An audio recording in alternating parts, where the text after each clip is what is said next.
Amados irmãos, vamos abrir a palavra do Senhor no livro de Marcos, Evangelho de Marcos, capítulo 12.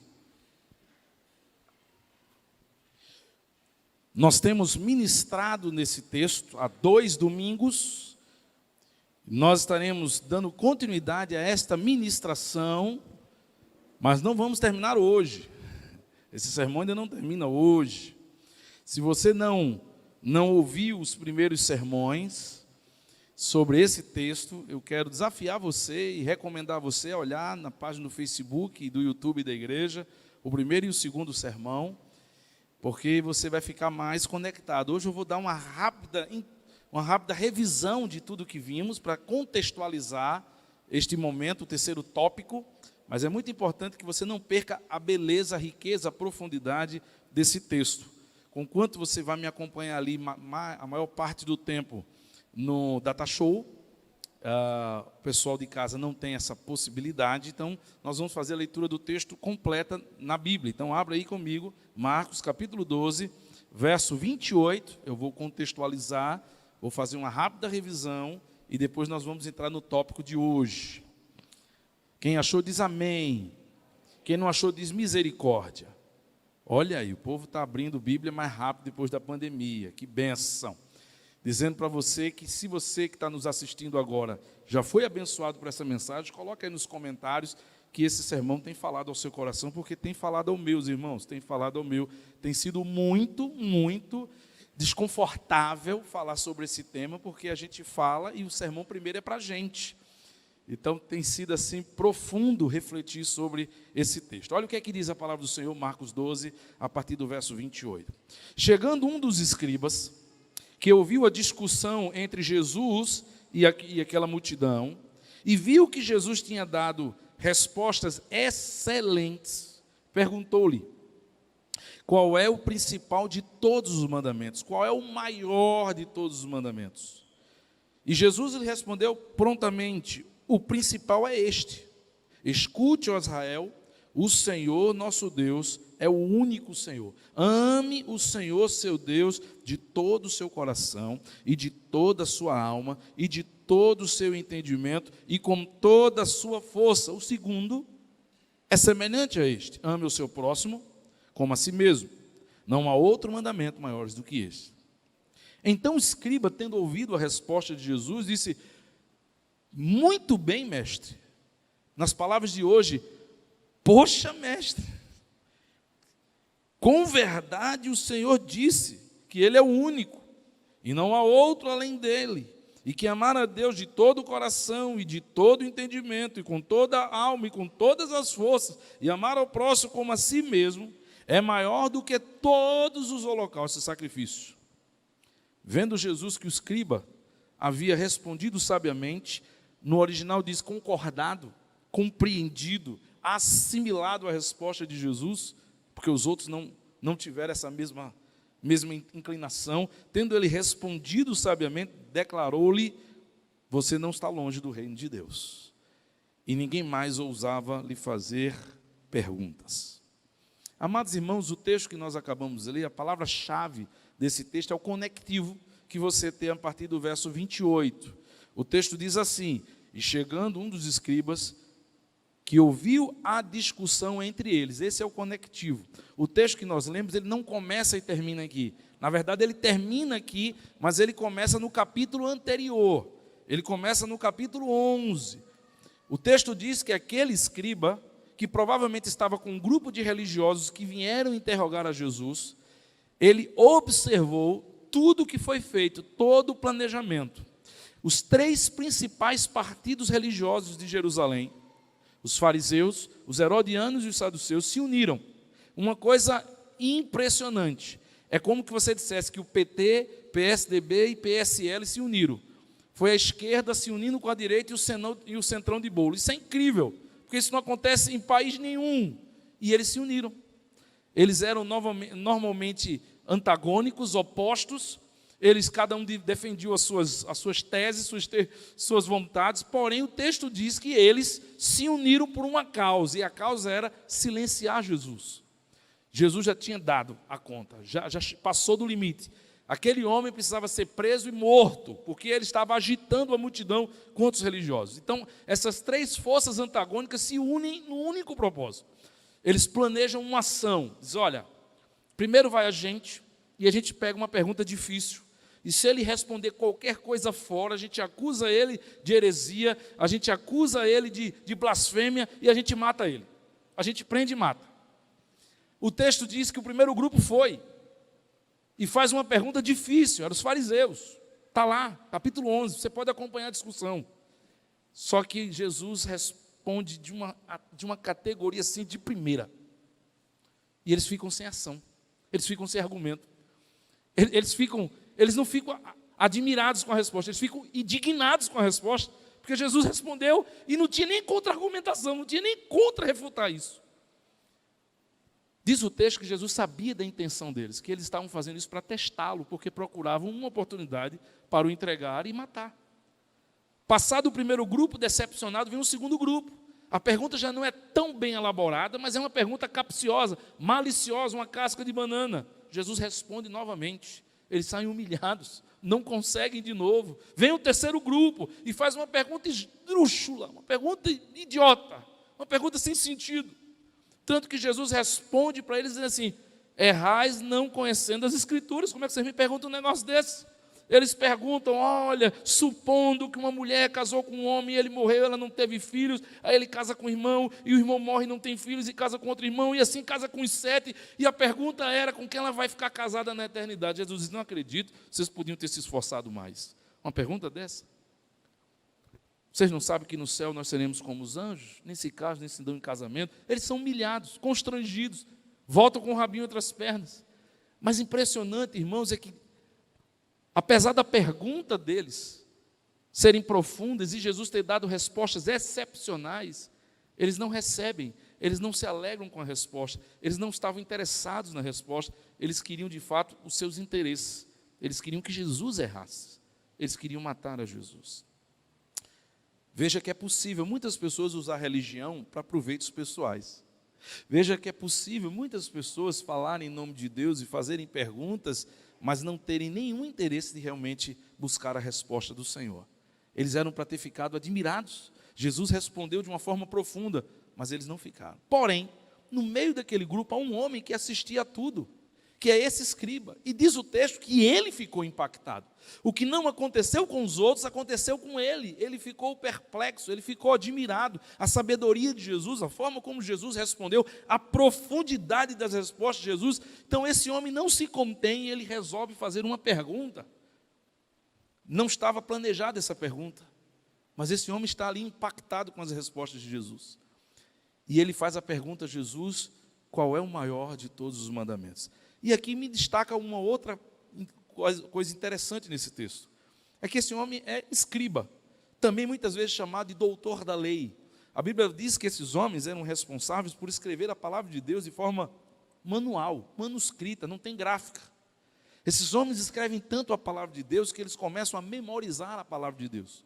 Era muito comum que quando estivesse no templo ou na sinagoga e alguém tivesse uma dúvida, olha, qual foi o profeta que disse isso? Pergunta ao doutor da lei, pergunta ao escriba, ele dizia, o profeta tal, no livro tal, acabou-se.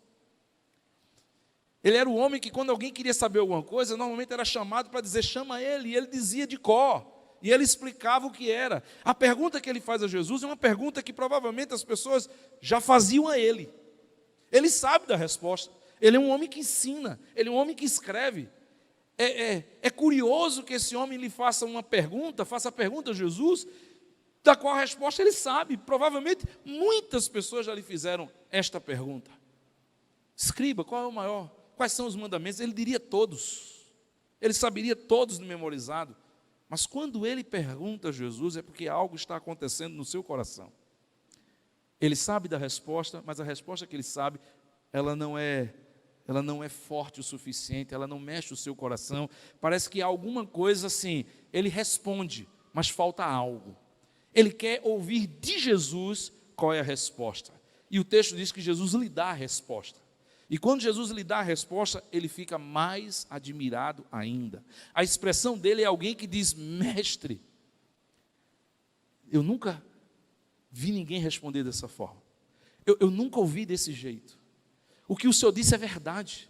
A forma como o Senhor colocou, o jeito que o Senhor disse, o que o Senhor acabou de citar é mais do que todos os holocaustos. O Senhor está certíssimo. Como é que eu não sabia disso? Como é que eu não conseguia responder dessa forma? E o Senhor me é impactado por isso. E aqui eu aprendo uma outra coisa desse texto muito curiosa. Veja como é possível a gente saber muito e não conhecer nada. Veja como é possível, veja que é diferente saber e conhecer. Há muitas pessoas que têm muitos textos bíblicos decorados, mas parece que o coração ainda continua muito angustiado, vazio, aflito. Parece que ele sabe, mas não conhece. Ele sabe, mas não vive. Ele sabe, mas aquilo não responde às suas indagações. E quando Jesus lhe responde, ele fica impressionado. E aí ele responde a Jesus. E Jesus agora percebe o quanto a palavra transforma a vida dele, o quanto a palavra impacta ele. E eu acho bonito a resposta de Jesus para ele. Não estás longe do reino de Deus. Parece um elogio, mas há uma mensagem subliminar nesse elogio. Jesus está dizendo, agora que você entendeu, agora que você acatou, agora que você aceitou, você não está mais longe do reino de Deus. Você não está mais longe do caminho do céu. Mas olha, você ainda não está dentro. Porque não está longe é muito bom, não está longe é estar perto. Mas o que adianta estar perto e não estar dentro? O que adianta conhecer, ensinar, responder perguntas, participar do templo, participar da sinagoga, participar dos ritos religiosos, ser chamado pelas pessoas de escriba, de doutor da lei, saber tanto, mas não estar dentro do reino? Muito cuidado, queridos, e Deus nos livre disso, de nos tornarmos amigos do Evangelho, admiradores do Evangelho, conhecedores do Evangelho, gente que se acostuma a vir para culto, gente que aprende louvor, gente que começa a ler a Bíblia, mas não tem ainda sua vida transformada pelo Evangelho. É alguém que outrora esteve longe, agora está perto, mas ainda não está dentro. E eu quero dizer para você que só há salvação para quem está dentro, só existe transformação para quem está dentro, só existe paz e alegria para quem está dentro, só tem nome escrito no livro da vida para quem está dentro. Não importa saber muito, estar próximo, estar perto, tem que estar dentro. É por isso que muitas pessoas começam bem na igreja, mas têm uma vida oscilante, uma hora está exuberante, outra hora está fraco, uma hora promete, outra hora não cumpre, uma hora começa a ler, outra hora para de ler, uma hora começa a orar, outra hora para de orar, e fica nessa vida de gangorra, porque provavelmente poderá estar perto, mas ainda não estar dentro. Porque o que dá estabilidade à vida cristã é quando estamos dentro. O que nos faz sermos perseverantes, focados nas coisas de Deus, é quando estamos dentro. O que nos faz colocar Deus em primeiro lugar em qualquer uma das nossas decisões, não é o que nós vamos ganhar com isso, é quando nós estamos dentro, a nossa vida está transformada e o Espírito Santo faz parte do nosso viver. Aquele homem tinha muito conhecimento da palavra de Deus, mas ele só chegou perto. Ele só chegou perto. Mas aí Jesus lhe dá essa resposta. E eu quero entender, queridos, que essa resposta tem que, para a gente, a gente precisa aprender nessa noite, que essa resposta, ela dá o perfil, ela nos dá o panorama, ela nos dá as exigências de alguém que deseja estar dentro do reino. A resposta de Jesus nos dá, queridos, o caminho e as características de quem está dentro, de quem está de fato vivendo uma vida de adoração verdadeira ao Senhor. Queira Deus que eu e você nos fortalecemos durante esses dias para sermos pessoas que estão vivendo de acordo com o coração de Deus. A resposta de Jesus foi, vamos ler comigo? Amarás, pois, ao Senhor teu Deus de todo o teu coração, e de toda a tua alma, e de todo o teu entendimento, e de todas as tuas forças. Este é o primeiro mandamento. Aprendemos então, irmãos, que nessa resposta de Jesus, nós encontramos o perfil de um verdadeiro adorador, de alguém que está dentro. Por isso que aquele escriba se admira da profundidade da resposta de Jesus. É por isso que ele fica abismado. Porque ele é alguém que, apesar de conhecer muito, não estava vivendo nessa intensidade. Há 15 dias atrás, nós falamos do primeiro tópico. E nós aprendemos que o primeiro tópico para nós adorarmos ao Senhor é adorarmos, vivermos, servirmos e estarmos na sua presença com a totalidade do nosso coração. A totalidade do nosso coração, só fazendo um resuminho, porque você poderá ver essa mensagem de 15 dias atrás nas páginas da igreja, faz toda a diferença. Quando nós não estamos servindo, vivendo e adorando ao Senhor com a totalidade do nosso coração, a nossa adoração não chega no altar do Senhor, não chega no céu, querido, não chega. Há muitas pessoas que estão adorando ao Senhor com o coração dividido, com o coração sem convicção, sem dedicação. Uma hora faz, aí pensa, será que eu vou, não sei, e fica aquela coisa, será que eu dei demais, será que eu dei de menos, será que eu deveria ir, e não tem firmeza, e não tem convicção, e decide, e desdecide, e fica nessa volatilidade. Quando nós adoramos ao Senhor com a totalidade do nosso coração não fica dividido. A gente não fica com medo de se arrepender, a gente não fica querendo agradar a Deus, mas querendo agradar as pessoas. Quando a gente toma uma decisão, a gente diz Deus em primeiro lugar e ponto. Quando nós adoramos com a totalidade do nosso coração, a gente coloca o coração para dar qualidade a tudo o que fazemos. E eu já citei mais de uma vez o exemplo de que quando eu e você somos remunerados para fazer alguma coisa, a gente faz aquilo para que a pessoa está nos remunerando, mas a gente não faz da mesma qualidade, da mesma dedicação, via de regra, quando a gente faz para a gente. Então, uma pessoa é paga para fazer uma limpeza numa casa, ela faz a limpeza numa casa e fará da melhor forma. Mas quando a casa é dela, a tendência é a gente fazer uma coisa melhor. É feito uma pessoa que trabalha na construção civil e ela chega cedinho no trabalho, mas quando é o horário de ir para casa, ela vai-se embora para casa. Ela trabalha naquele horário, porque ela é remunerada para dar aquela hora de serviço. Mas quando a casa é sua, você começa às 5 da manhã, fica sem almoçar, se não terminar de noite, você vara pela noite. Não é verdade? Porque é sua. Quando a coisa é sua, você não tem limite, você não estipula horário, você dá o seu melhor. Agora pense, se nós entendemos que a gente normalmente faz melhor por nós do que pelos outros, isso não há dúvida, a maioria das pessoas é assim. Você pode orar pelo filho dos outros, mas quando você ora pelo seu filho é diferente. Ou alguém consegue orar pelo filho dos outros na mesma intensidade quando é para o seu filho. Quando você está doente, você ora de um jeito, quando é outra pessoa doente, você ora de outro. Isso não está errado, eu não estou criticando, mas entenda, se nós entendemos que quando a gente faz para a gente faz com uma qualidade, uma intensidade, um sacrifício maior do que quando a gente faz para os outros. Você acha que a nossa adoração, nosso serviço a Deus tem que ser como nós fazemos para os outros ou como fazemos para a gente? Para os outros ou para a gente? Nem para os outros, nem para a gente. Porque quando fazemos com a totalidade do coração para Deus, a gente precisa fazer melhor do que para a gente, porque é para Deus. Porque quando a Bíblia diz que Ele é o primeiro e o único, quando diz que Ele é o Senhor, em primeiro lugar, o reino dEle, você precisa entender que se eu sou capaz de fazer bom para mim, imagine para Deus. Porque se eu faço para Deus igual eu faço para mim, eu igualo Deus igual aos meus interesses. Mas significa que quando eu adoro, sirvo e ando com Deus com a totalidade do meu coração, até o que eu não sou capaz de fazer para mim, para Deus eu preciso fazer. Eu já participei de um evento, muitas vezes, chamado Cursilho Episcopal.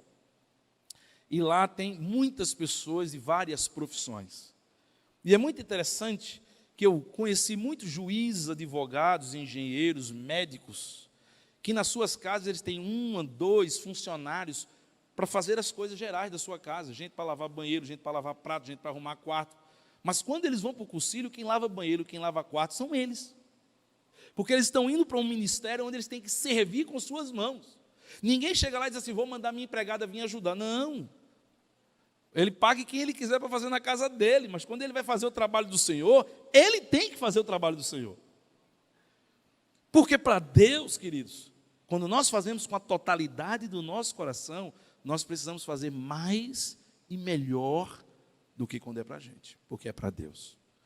E aí nós trabalhamos vários outros textos muito interessantes, importantes e profundos, que nos ensinam o que é servir e adorar ao Senhor com a totalidade do nosso coração. Eu recomendo você que assista esse sermão de forma completa.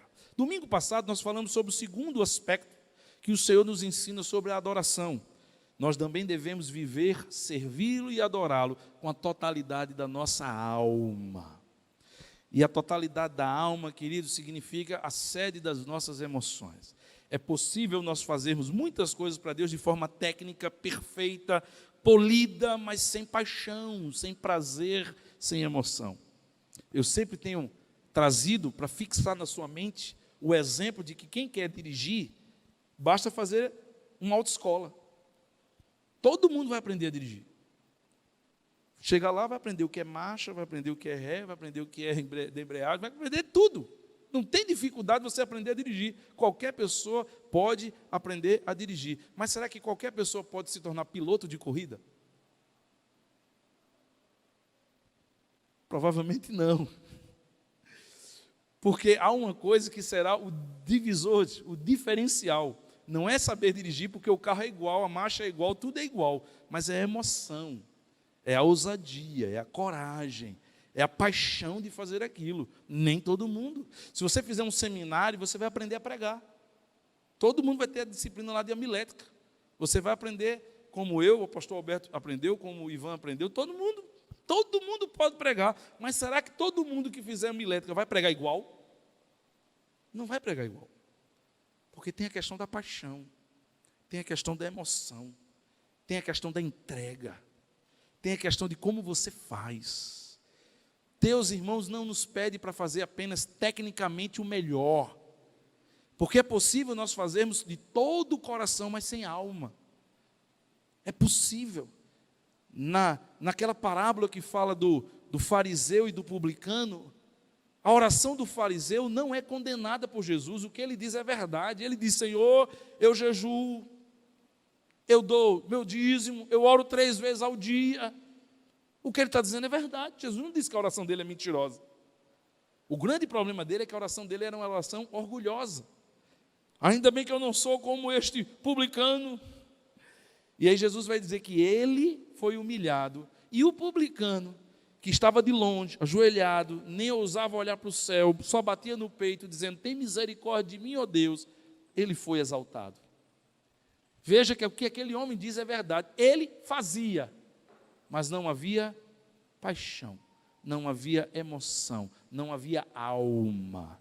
E aí nós aprendemos vários textos, queridos, que nos mostram que a alma é quem nos leva a estarmos quebrantados diante de Deus. A alma é o que nos leva a reconhecermos as nossas fragilidades, os nossos pecados diante de Deus. A alma, queridos, é que nos ajuda a de fato ser grato a Deus por tudo que acontece em nossas vidas. A alma é um elemento indispensável, e há muitas pessoas hoje que estão vindo para a igreja e saindo da igreja da mesma forma que chegaram, e ela olha para o lado e ela vê alguém chorando, ela olha para o outro e vê alguém conectado, e ela diz: o que é que está faltando?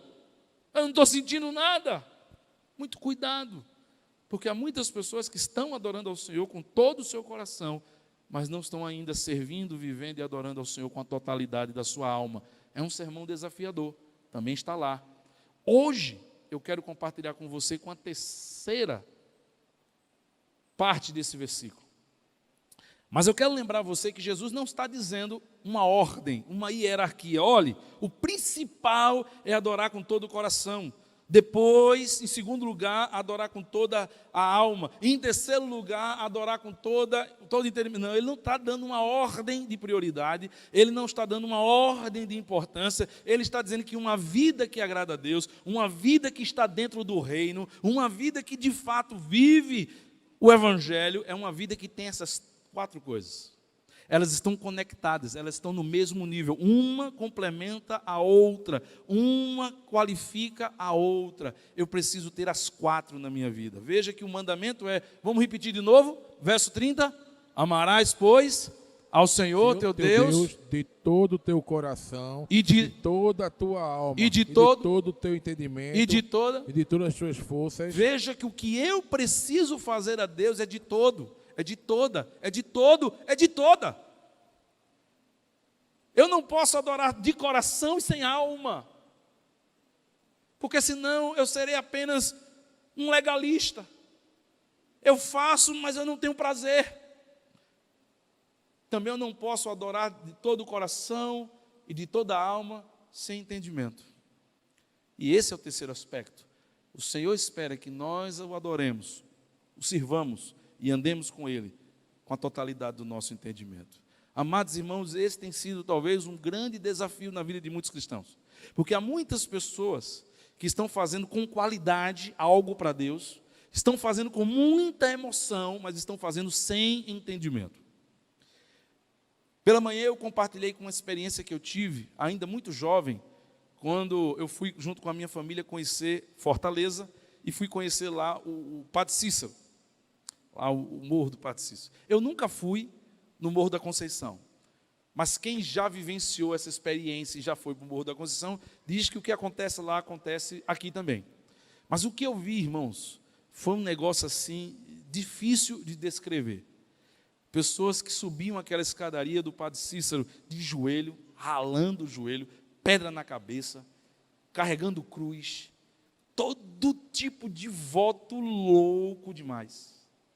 Gente que ia com uma devoção extraordinária. Você quer dizer para mim que uma pessoa que sobe uma escadaria como aquela do Padre Cícero, com um paralelepípedo na cabeça por causa de uma promessa que fez, ele não está fazendo aquilo com todo o coração? Porque se não fosse todo o coração, ele pegava um cheixo, e não um paralelepípedo. O cara pegou uma pedra porque ele disse, o sacrifício tem que valer a pena. Você acha que ele está fazendo aquilo sem alma? Converse com ele e pergunte. Ele jura de pé junto que o que aconteceu com a vida dele foi o santo quem fez. Ai dele se todo ano ele não cumpriu o voto. Você verá numa pessoa como essa muito coração e muita alma, mas uma adoração sem entendimento. Porque é possível que eu faça algo muito bem feito, com muita emoção, mas fazer algo que Deus não pediu que eu fizesse. Fazer algo que Deus nunca colocou na sua palavra que eu fizesse. Há muitas pessoas hoje adaptando cultos e fazendo coisas dentro da igreja em nome de Deus, para a glória de Deus, coisa que Deus nunca pediu. E que lá no Velho Testamento se chamaria de fogo estranho. Fazer para Deus algo que Deus não pediu. Muito cuidado, queridos, porque a adoração, a vida e o serviço que Deus espera de nós não é somente com a totalidade do coração e totalidade da alma, mas também com a totalidade do entendimento. Quem respalda aquilo que eu irei fazer é a palavra de Deus. Eu preciso ter entendimento em tudo que eu estiver fazendo para Deus. E é por isso que quando a gente fala de entendimento, é sempre bom a gente pensar em pelo menos duas coisas: percepção e compreensão. O entendimento é quando eu entendo o que está acontecendo, mas eu também tenho a compreensão se aquilo é de Deus ou não. Imagina que o irmão está orando e pedindo a Deus um emprego. E aí alguém chega para Alisson e diz: Alisson, meu irmão, parece que Deus ouviu tua oração. Apareceu aí uma oia extraordinária para ser motorista, para levar uma encomenda. É de Deus ou não é, Alisson? Estava orando, pedindo a Deus uma oportunidade de trabalho. Se você só olhar para as coisas que acontecem na sua vida com a percepção, aí você faz o link e diz assim: poxa, é um trabalho e eu preciso, matou. Mas vamos para a compreensão, porque entendimento é também ter a compreensão. O que é que eu vou transportar? Não, uma carga de contrabando. Isso é de Deus, Alisson? Percebe? Nem tudo que é lícito edifica. Nem tudo que é lícito convém. Entendimento, irmãos, é saber o limite, é saber o que de fato a palavra determina. E há muitas pessoas que estão fazendo muitas coisas sem critérios. Elas percebem a oportunidade, mas elas não compreendem se há licitude naquilo, se há edificação naquilo, se aquilo ali realmente viria de Deus. A gente precisa ter muito cuidado, porque Deus não vai aceitar boas intenções. Não é o céu que é povoado de boas intenções. Há muitas pessoas bem intencionadas, fazendo muita coisa para Deus, mas o que povoa o céu não é boas intenções, o que povoa o céu é obediência e fidelidade. Nós somos chamados para obedecer. Ronaldo Lindório disse certa vez a um grupo de pastores: você não será cobrado de Deus se você fez a igreja crescer, você não será cobrado de Deus se você converteu pessoas, você será questionado por Deus se você foi fiel e obediente. O resultado, quem determina é Deus, a obra, quem faz é Deus. A nossa parte é obedecer e ser fiel. A vida cristã impõe limites. Nem tudo edifica, nem tudo convém. E isto é viver uma vida, um serviço e uma adoração com entendimento. Eu gosto muito, amados irmãos, desse texto de 2 Coríntios, capítulo 4, verso 4. Você pode ler comigo? Vamos lá? Nos quais o Deus deste século cegou os entendimentos dos incrédulos, para que não lhes resplandeça a luz. Olha o que do Paulo Evangelho. está dizendo. A função do diabo, queridos, do Deus desse século, é cegar o entendimento. Quem trabalha para que você não entenda a palavra, quem trabalha para que as pessoas não compreendam os planos de Deus, não queiram seguir os planos de Deus, não ache lógico seguir princípios bíblicos, é o diabo. A função dele é cegar o entendimento, porque ele sabe que quando nós não temos entendimento, somos facilmente enganados. Não se esqueça que Paulo é quem mais revela que Satanás também se transfigura em anjo de luz, que os seus ministros também se transfiguram em ministros de justiça. Foi Jesus quem nos revelou que nos últimos dias apareceriam falsos profetas, que fariam sinais e maravilhas. Sabe por que eles são chamados de falsos profetas ou falsos cristos? Que se você olhar para eles sem entendimento, você acha que é de Deus. O nome é evangélico, usa a Bíblia, tem cruz, é de Deus. Não era para os escolhidos serem enganados, não era para haver confusão na vida dos escolhidos, mas isso precisa que a gente entenda que sem entendimento nós seremos enganados. Gosto também do texto de Deuteronômio capítulo 29, verso 4, vamos ler juntos? Porém, não vos tem dado o Senhor um coração para entender, nem olhos para ver, nem ouvidos para ouvir, até o dia de hoje. Essa declaração foi feita para Faraó. É interessante, queridos, que há coisas que Deus faz que Ele não quer mesmo que o ímpio entenda, que só vai entender é quem Ele quiser revelar.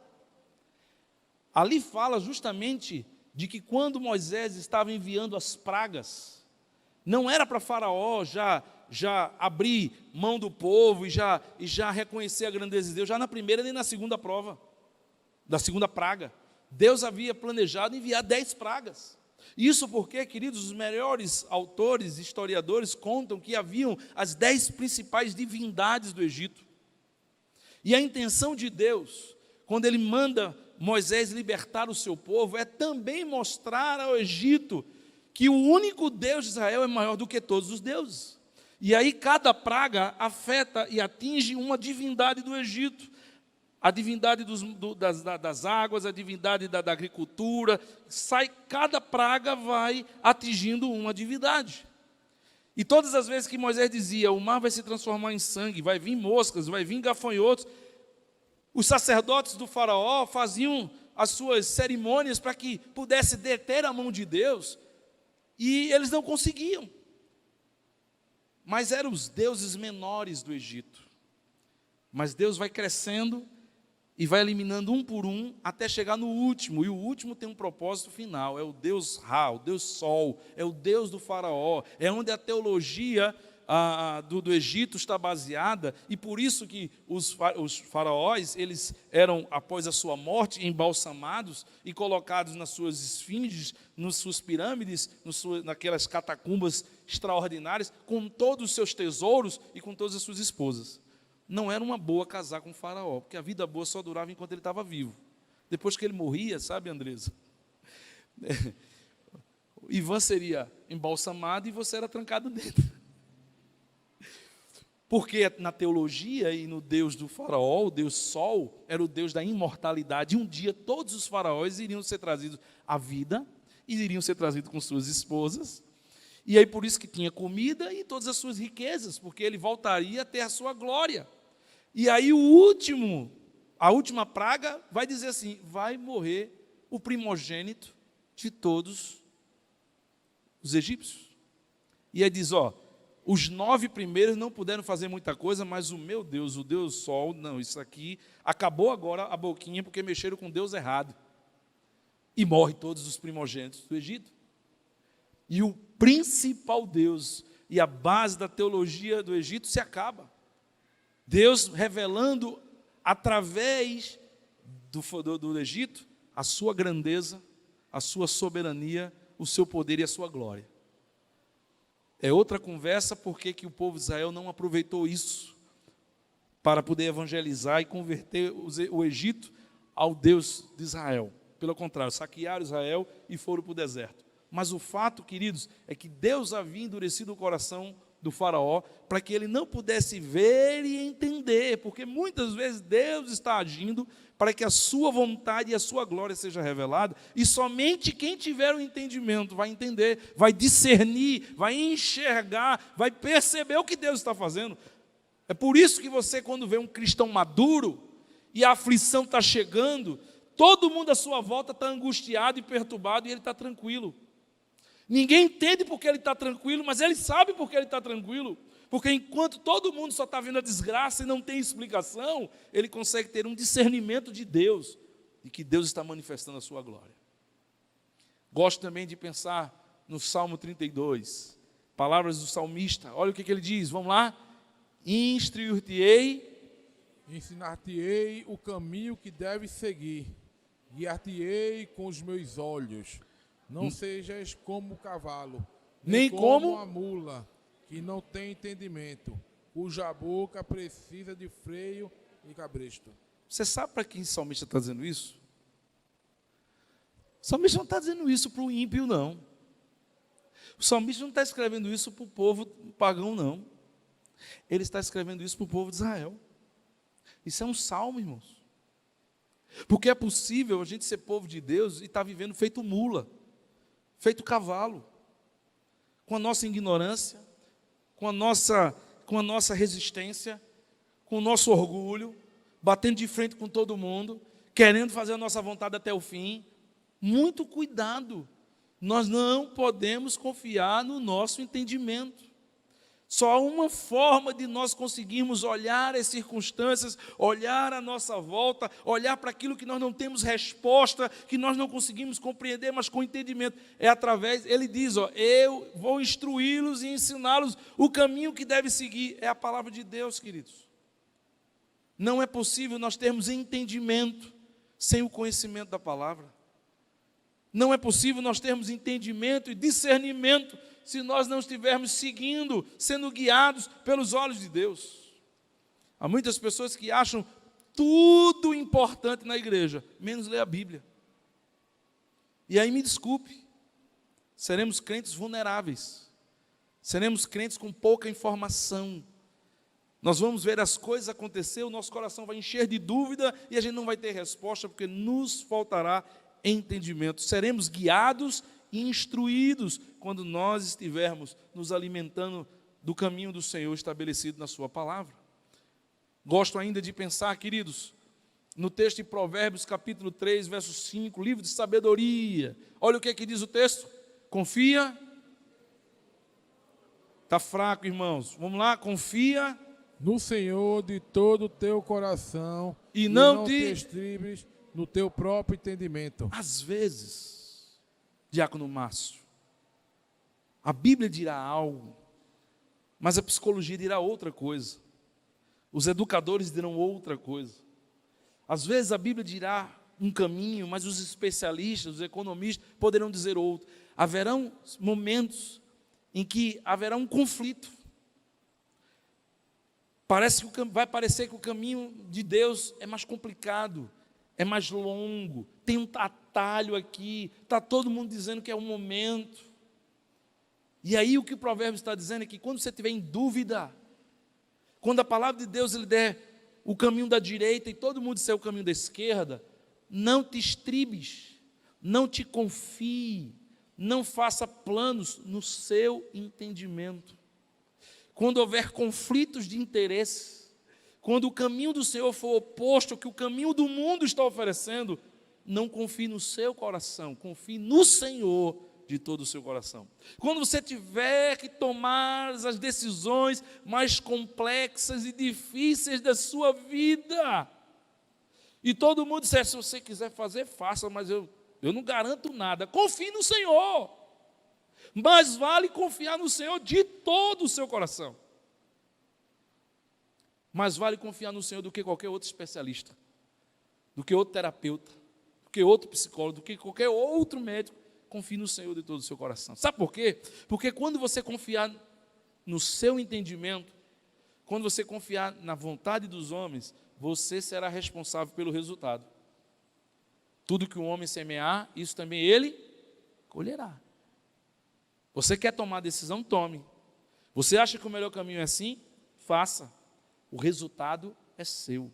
Mas na hora que você confia, fazer a vontade do Senhor, quem garante o resultado é o Senhor. Quando você escolhe fazer a vontade de Deus, por mais difícil e dolorosa que pareça ser, o Senhor se responsabiliza pelo resultado. Aquele que manda é aquele que promete e é aquele que cumpre. Não confie no seu entendimento, confie no Senhor de todo o seu coração. Lucas capítulo 24, verso 45, eu já vou caminhando para terminar esse sermão. O que é que diz o capítulo 24? E então abriu-lhes o entendimento para compreenderem as Escrituras. Essa expressão ela é muito chave, muito importante, porque fala dos discípulos. Até o momento da ressurreição de Jesus, os discípulos estavam totalmente perdidos. Jesus morre, ressuscita, Jesus falou, mas está tudo concha de retalho, é muita informação, eles não entenderam nada, até que o Espírito Santo ilumina, entra na vida deles e o ilumina, e eles passam a entender tudo. O Pedro que você vê pregando em Atos capítulo 2 é o Pedro que entende tudo. Ele já sabe, ele pode fazer as conexões. Amados irmãos, nós precisamos que o Espírito Santo abra o nosso entendimento. Quando você estiver com dúvida, ore pedindo que o Espírito Santo abra o seu entendimento. Quando todo mundo estiver confrontando você e indo contra a sua, peça que o Espírito Santo abra o seu entendimento. Não tome decisões que você não tenha plena convicção de que você está honrando a Deus com a escolha que está fazendo. Sem que você tenha plena convicção de que o que você está tomando, fazendo ou pensando está dentro e aprovado pela palavra de Deus. Se não sabe, há uma placa de caminhão fantástica. Ele diz assim, na dúvida, não ultrapasse. Já viu essa placa? Na dúvida, não ultrapasse. Não consegue ter o discernimento, não tome decisões. Não sabe o que fazer ainda, não tome decisões. Está todo mundo indo contra e o princípio da palavra é uma coisa e o pessoal está dando outra. Não tome decisões. Peça que o Espírito Santo lhe abra o entendimento. Quando ele abriu a mente dos discípulos, os discípulos entenderam tudo das Escrituras. E eu termino lembrando a você o texto. Opa, cadê? Clica aí para mim que eu acho que a bateria aqui já está acabando. Isso, Romanos 10, verso 2, que diz assim, porque lhes dou testemunho, vamos lá? Porque lhes dou testemunho de que tem zelo de Deus, mas não com entendimento. E aqui eu termino, queridos, com essa expressão do apóstolo Paulo, falando de alguns irmãos da igreja de Roma. Pessoas que estavam mantendo algumas tradições, fazendo algumas coisas na igreja, com muito zelo. Mas Paulo diz, eles têm zelo. Eles estão realmente fazendo o melhor que podem. Eles querem mesmo agradar a Deus. Mas eles não estão fazendo com entendimento. Nós precisamos entender, irmãos, que programações passam. Eventos não são eternos. Uma coisa que sempre foi feita no passado não significa que será feita eternamente. Os tempos mudam, as gerações mudam, o que não muda é o princípio da palavra de Deus. Muitas vezes nós estamos fazendo coisas porque sempre fizemos com muito zelo, mas Deus não está mais naquele negócio. Não é a tradição, não é a regra, não é porque alguém está fazendo. Nós precisamos fazer com entendimento, porque é possível ter zelo, mas diz Paulo, sem entendimento. Esse é o grande desafio, queridos, entendermos que Deus espera um serviço, uma adoração, uma caminhada cristã, com todo o coração, com toda a alma, com todo o entendimento. Que você possa fazer para Deus o melhor do que você faria até para você mesmo. Que você possa fazer com muita alegria e paixão, porque Deus merece por tudo que Ele tem feito na sua vida, com toda a sua alma. Mas que você não tente fazer modismos, não tente fazer invenções, que você faça, viva e sirva com entendimento, dentro do limite da palavra, exatamente aquilo que o Senhor estabeleceu desde a eternidade, que eu e você fizéssemos para o louvor da sua glória. Que possamos ser obedientes e fiéis à palavra do Senhor. Hoje eu termino por aqui. A gente ainda vai aprender o último elemento com toda a nossa força. Mas eu queria desafiar você a orar, dizendo: Senhor, me ajude, Senhor. Eu não posso continuar vivendo, tocando a minha vida cristã, com todo o coração, mas sem alma, com alma, mas sem coração, com coração, mas sem entendimento. Senhor, eu não posso viver a vida cristã de forma sem equilíbrio. Me ajude, Senhor, a viver esses 3 elementos, especialmente pedindo ao Senhor todos os dias entendimento para tomar as melhores decisões e fazer aquilo que Deus espera de cada um de nós. Vamos fazer isso? Vamos orar? É tempo de pedir isso ao Senhor. É tempo de pedir ao Senhor. Não é tempo de viver mais perto do reino, muito menos longe. É tempo de vivermos de uma forma tal que estejamos dentro do reino de Deus. Você que está em casa, ora conosco. Pede ao Senhor também para que Ele fale ao teu coração e te ajude a rever as tuas decisões, rever os teus caminhos, para que haja entendimento em tudo o que você fizer. Vamos orar, feche seus olhos. Senhor, nós queremos mais uma vez na tua presença te pedir que o Senhor nos ajude. Nos ajude, ó Deus, a termos um nível de vida mais profundo, termos uma vida, Senhor, mais substancial, mais dedicada ao Senhor. Que o Senhor nos ajude a olhar, ó Deus, para tudo que estamos envolvidos e sondarmos se estamos fazendo de todo o coração, de toda a alma e de todo o entendimento. Sabemos, ó Deus, que Tu és um Deus criterioso. Tua palavra, Deus, não é uma sugestão, nem uma opção, é um mandamento, é um princípio. E nós queremos Te agradar, Senhor. Queremos viver de acordo com a Tua vontade. Olha para o Teu povo, olha para as orações que estão feitas aqui nesse lugar. Nos ajuda, Senhor, nos fortalece, nos abençoa, nos dá o privilégio de continuar Te servindo e produzindo ainda mais dentro das expectativas do Senhor. Em nome de Jesus. Amém.